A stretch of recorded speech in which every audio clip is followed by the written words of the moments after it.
And when it came to the ceremony itself, Megan said the experience lasted 3 nights and was, quote, incredibly intense. Everybody's journey is different. The second night I went to hell for eternity.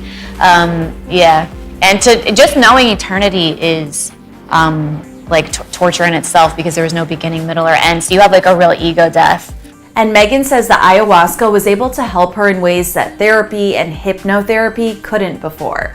It just goes straight into your soul, and it takes you to the psychological prison that you hold yourself in. So it's your own version of hell, and I was definitely there.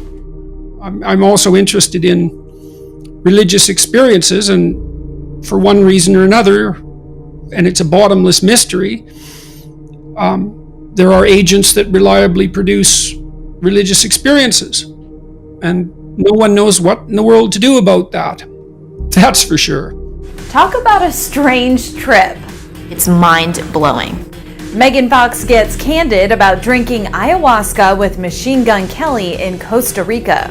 It's hard to top that one, man. The Till Death actress appeared on Monday's Jimmy Kimmel Live with guest host Arsenio Hall and opened up about her quasi-spiritual journey in the Central American wilderness with her boyfriend after drinking the psychoactive tea used in ceremonial rituals as a spiritual medicine, which BTW induces auditory and visual hallucinations.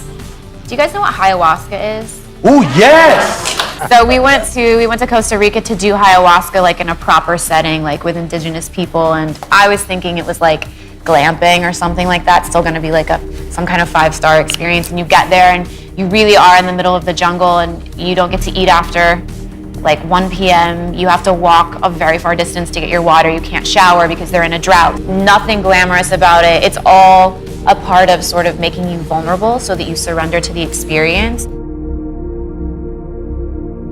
You know, and it's certainly the case that, like, I firmly believe that the world is not the way we perceive it. It's deeply strange. And I do believe that the hallucinogens reveal that.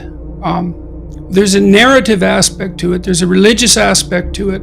There's a meaningful aspect to it that we don't understand. We can't understand it scientifically, or we haven't been able to. The scientific viewpoint excludes that to some degree.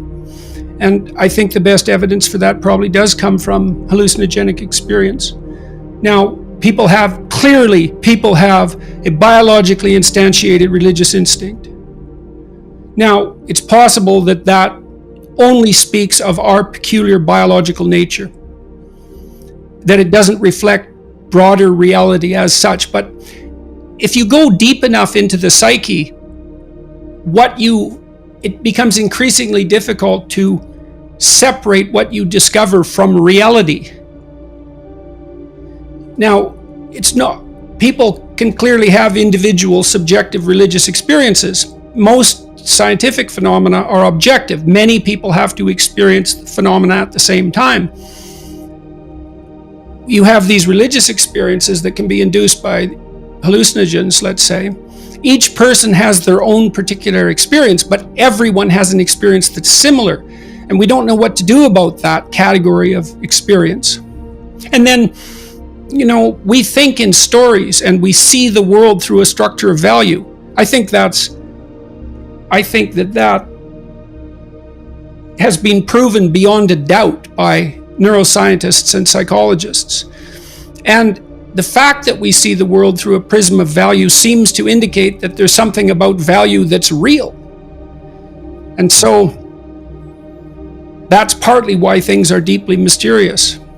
I mean, Rick Strassman, he terrified himself right out of the DMT research, as far as I could tell, because all his subjects came back and said, well, you know, I went somewhere else and saw aliens. It's like, well, it was a dream. No, sorry, wasn't a dream. It was way more real than any dream. In fact, it was actually more real than life. Well, what do you do with that? I mean, it's beyond comprehension. Our culture grew out of the Bible.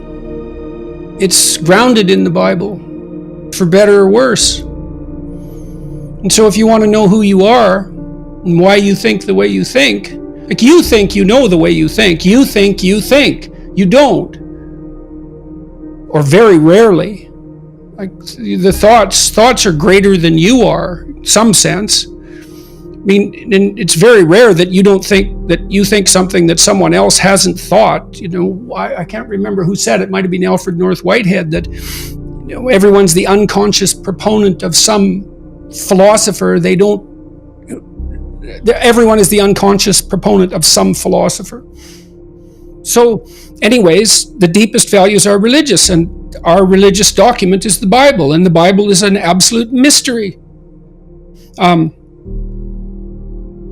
The deepest questions are religious questions, and the Bible is the best answer we have. And if you don't like that, well, fine, do better. Good luck.